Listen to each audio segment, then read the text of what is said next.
자연계에는 몇 가지 법칙들이 있는데요. 우리가 잘 아는 법칙들 몇 가지 있죠. 만유인력의 법칙이라든지, 그리고 또 열역학의 법칙, 아니면 질량 보존의 법칙 등의 몇 가지 자연계의 법칙들이 있습니다. 이런 법칙들은 이론과는 다르죠. 진화론, 빅뱅 이론, 이런 이론과는 다른 법칙들은 변하지 않는 법칙들입니다. 하나님이 주신 은혜에도 이러한 법칙들이 몇 가지가 있는데요. 어제 본문에서 미디안 전투에서 승리한 이스라엘 백성들이 이제 하나님께서 그들에게 전리품을 이제 오늘 본문에서 나누어 주시는데, 하나님께서 전리품을 나눠 주시는 그 하나님의 모습을 보면서 몇 가지 은혜의 법칙들을 오늘 한번 살펴보겠습니다. 첫 번째는 은혜 보상과 균등의 법칙입니다. 하나님은 백성들의 모든 수고를 다 보상해 주시고 균등하게 보상해 주십니다. 이스라엘은 어제 미디안과의 전투에서 이제 승리하고 엄청난 양의 전리품을 이제 획득을 했습니다. 27절에 보면 그 얻은 물건을 반분하여 그 절반은 전쟁에 나갔던 군인들에게 주고 절반은 회중에게 주고, 그 엄청난 양의 그 전리품을 반으로 나누게 하십니다.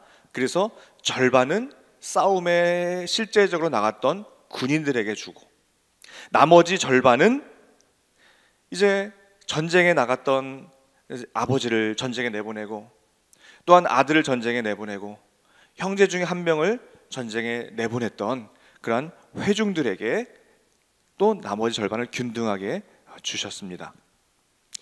이것은 먼저 하나님 우선 치열하게 전투했던, 생명 바쳐서 전투했던 군인들을 직접적으로 위로해 주시고 격려해 주십니다. 그 동일한 하나님은 오늘 저와 여러분들 삶의 치열한 영적 전투장에서 영적 전투하고 있는 저와 여러분들에게도 하나님은 동일하게 은혜를 주십니다. 궁극적으로는 천국에서 보상해 주시지만 이 땅에서도 보상을 해 주십니다. 하나님은 매 주일마다 예배를 통해서 은혜로 보상해 주시고요, 말씀의 은혜로 보상을 주십니다. 그리고 기도의 응답을 통해서 또한 실제적인 우리의 기도를, 이 필요를 채우심으로 우리를 보상해 주십니다. 동시에 그 전리품의 나머지는 회중들에게 주셨다고 말씀드렸죠. 회중들, 아버지나 아들, 또 형제 중 한 명을 전쟁에 내보냈던 이 가족들은 뭐 하고 있었을까요? 낮잠 자고 TV 보고 있었을까요? 아니겠죠. 무사히 다치지 않고 전쟁에서 돌아오도록 기도하고 노심초사 염려하면서 그렇게 기도하고 있지 않았겠습니까? 이렇게 후방에서 기도로 서포트하고 있었던 회중들에게도 동일한 양의 전리품을 주셨다 하는 것입니다. 우리는 다 1차적으로는 치열한 영적 전투하는 군사들이고, 또한 다른 차원으로 보자면 우리는 여러 방식으로 이 서포트를 하고 있습니다. 우리 교회에 많은 선교사님들, 파송 선교사님들을 우리가 이제 보내고, 우리는 뭐 합니까? 우리가 새벽마다 파송 선교사님들을 위해서 기도하지 않습니까? PPT 네 번째 기도 제목이 항상 우리 파송 선교사님들을 위한 기도의 제목이에요. 우리는 항상 보내는 선교사, 기도하는 선교사로서의 서포트 사역을 감당하고 있습니다. 또한 제자훈련, 우리 교회가 제자훈련 시행하는데, 제자훈련생들은 항상 뭐 합니까? 2명의 기도 후원자를 선정하게 되어 있습니다. 그 2명의 기도 후원자는 1년 동안 이 훈련생이 제자훈련을 잘 받도록 기도를 하는 기도 후원자입니다. 그 이유는 제자훈련을 받는다라고 하면 누가 긴장하느냐? 마귀가 긴장하는 거예요. 긴장하는 것이 아니라 행동하기 시작하는 거예요. 제자훈련 못 받도록, 방해하도록, 시험에 들도록 이제 악한 마귀가 움직이기 때문에 서포트가 필요한 거예요. 그리고 교회 목회자를 위한, 또 교회 리더십을 위한 기도의 용사들이 참 많이 있습니다. 그리고 또한 나라를 다스리는 정치인들과 공무원들을 위한, 우리가 나라를 위한 기도를 또한 얼마나 또 많이 합니까? 이렇게 등등 후방에서 기도로 돕는 이 서포터들에게도 하나님은 동일하게 보상을 해 주신다는 겁니다. 어느 권사님과 대화를 나누는데, 권사님 항상 저희 목회자들 위해서 기도해 주셔서 너무나 감사합니다 라고 말씀을 드렸어요. 그랬더니 그 권사님은 아니에요. 이 늙은이는 할 수 있는 것이 아무것도 없어요. 오직 기도밖에 할 수 있는 것이 없어요. 이렇게 말씀을 하세요. 그런데 그것이 얼마나 감사한지 몰라요. 기도밖에 할 수 없다니요. 기도가 가장 크고 가장 중요한 거예요. 그래서 하나님은 이 권사님에게도 하나님이 동일한 전리품을 다 주시겠구나 하는 그런 생각이 들었어요. 우리는 지난주에 마더스데이를 보내면서 자, 어머니라는 이름, 얼마나 위대한 이름이 어머니라는 이름입니까? 어머니는 생활 전선에 나가 있는 남편을 위해서 기도하죠. 또한 집에 있는 자녀들, 때로는 출가한 장성한 자녀를 위해서도 항상 어머니는 기도합니다. 많은 분들이 이러세요. 아유, 저는 집에만 있는 걸요. 그런데 집에만 있는 것이 아니죠. 그 어머니의 그 존재와 역할, 그 서포트가 얼마나 중요합니까? 미국의 그 토니 칼폴로라는 교수님이 계신데, 이제 이 교수님이 신학교 교수님인데, 이 부부 동반 교수 모임에 나갔는데 이제 그 아내분들끼리 이렇게 물어봤다고 해요. 이제 사모님은 무슨 일을 하세요? 라고 하는데 이 교수님의 사모님은 전업주부시거든요. 그러니까 저는 그냥 집에 있어요. 저는 전업주부예요. 라고 하니까 조금 약간 좀 무시당하는 느낌을 받았다고 해요. 그래서 다음 모임에서도 또 다른 분이 똑같이 물어보시는 거예요. 사모님은 무슨 일 하세요? 그래서 그분이 이렇게 대답을 했다고 해요. 저는 2명의 호모 사피엔스들이 현재의 사회적 질서를 종말 안에 내재하는 목적론적으로 기술된 유토피아로 변화시키는 역할을 수행하도록 하기 위하여 유대 기독교적 전통의 우세한 가치체계 안에서 그들을 양성하고 있습니다. 이게 무슨 말이죠? 애 키운다는 거예요. 애 키운다는 건데 기독교적 가치로 자녀를 양육하고 있습니다. 이제 이런 말이에요. 이것이 얼마나 중요한 일입니까? 제가 지난번 이제 특세 때 이렇게 설교할 기회가 있었을 때에 우리 육아로 인하여 참 힘들고 참 애쓰시는 우리 젊은 엄마들 기저귀 가는 것이 일이 얼마나 이제 힘듭니까? 기저귀라는 그 영어 단어가 다이퍼죠. 다이퍼, D-I-A-P-E-R. 그런데 D-I-A-P-E-R을 그 거꾸로 한번 해보면 R-E-P AID 이렇게 해서 repaid라고 말씀을 드린 적이 있어요. 기저귀를 가는 것이 얼마나 참 힘들어요. 하루에도 3-4번, 밤에도 2-3번 깨고. 그런데 하나님은 그것을 다 repaid, 보상해 주신다는 그런 거예요. 하나님이 보상해 주세요. 기저귀 사역은 기적의 사역입니다. 기적의 사역이에요. 하나님은 균등하게 은혜를 보상해 주십니다. 두 번째 은혜의 법칙은 은혜 설명 불가의 법칙입니다. 은혜 설명 불가의 법칙. 49절에 모세에게 말하되 당신의 종들이 이끈 군인을 계수한즉 우리 중 한 사람도 충나지 아니하였기로. 이 미디안과의 전쟁에서 나갔던 군인들이 승리하고 돌아왔는데 세어보니까 한 사람도 충나지 아니했다. 여기서 충나지 아니했다라는 그 말은 잃어버리지 않았다, 손실을 입지 않았다라는 그러한 뜻입니다.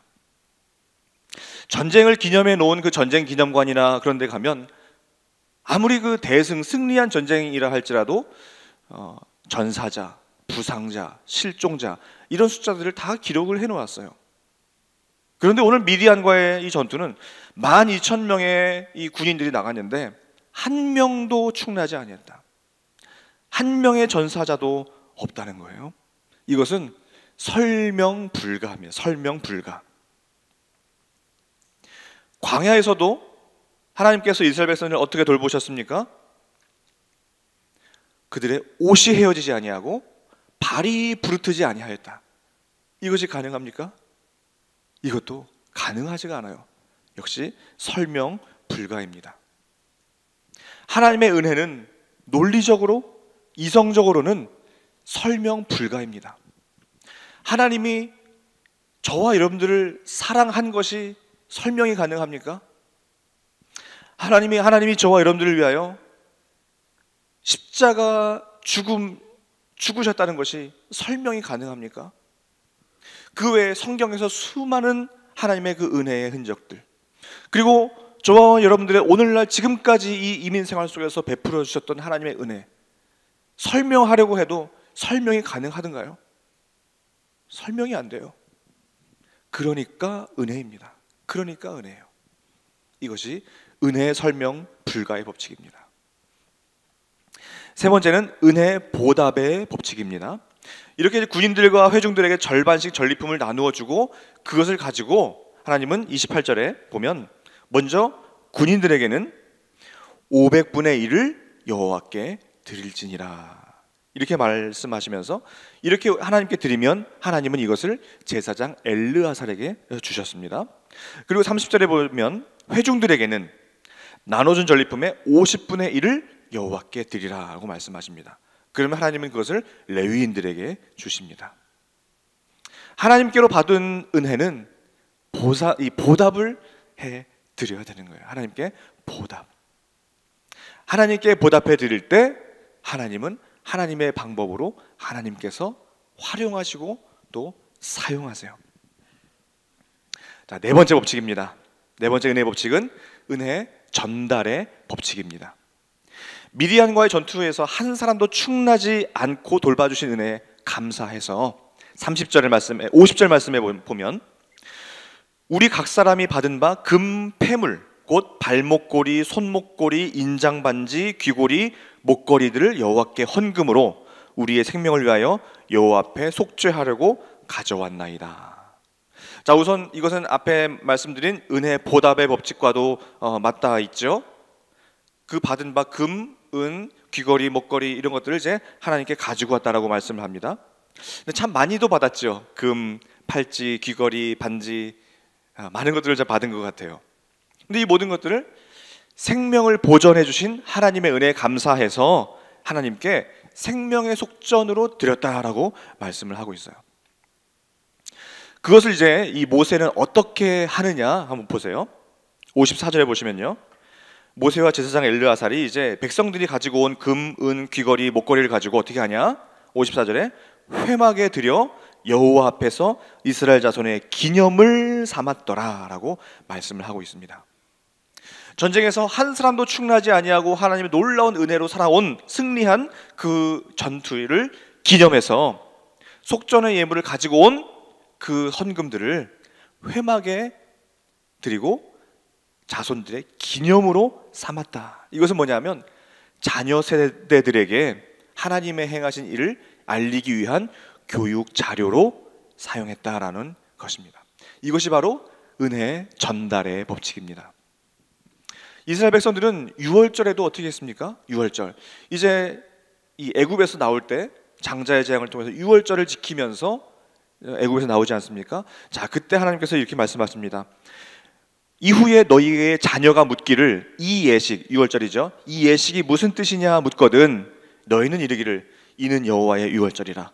여호와께서 애굽 사람에게 재앙을 내리실 때에 애굽에 있는 이스라엘 자손의 집을 넘으사 우리의 집을 구원하셨느니라 하라. 후일에 묻는 거예요. 아빠 지금 우리가 유월절을 왜 지키고 있어요? 라고 물어보면 야, 원래 네가 죽었어야 돼.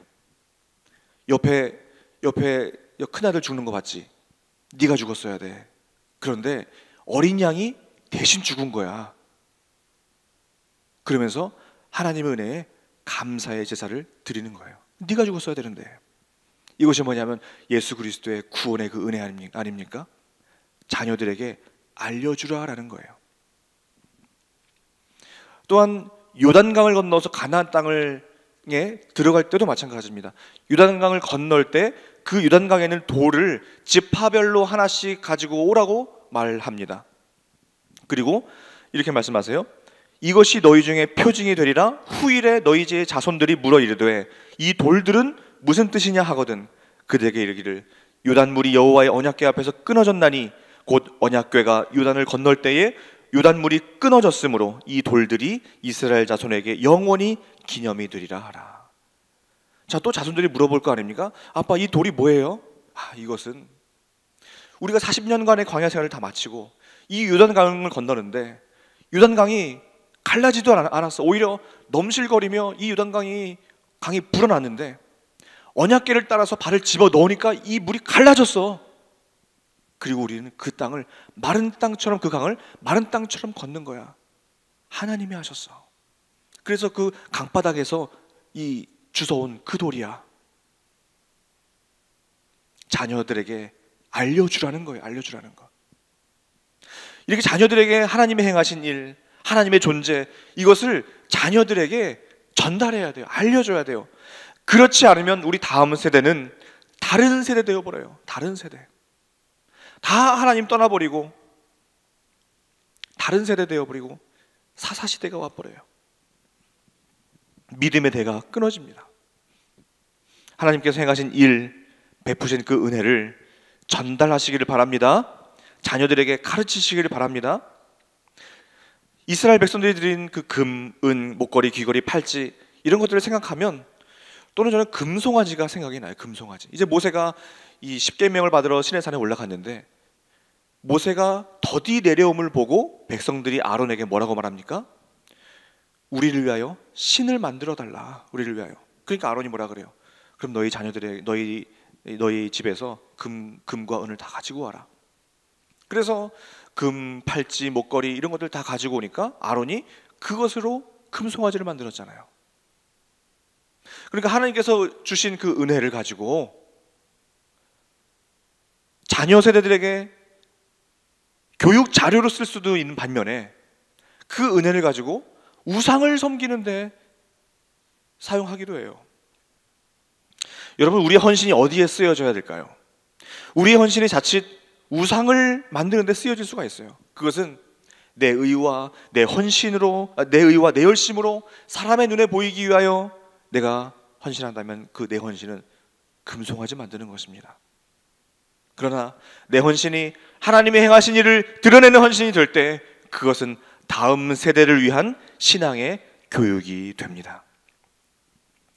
우리는 오늘 본문을 통해서 은혜의 법칙들을 살펴보았는데요. 복습을 한번 해볼까요? 은혜, 보상과 균등의 법칙이었죠. 그리고 은혜, 설명 불가의 법칙. 그리고 은혜, 보답의 법칙. 그리고 은혜, 전달의 법칙이 오늘 본문에서 나온 은혜의 법칙들이었습니다.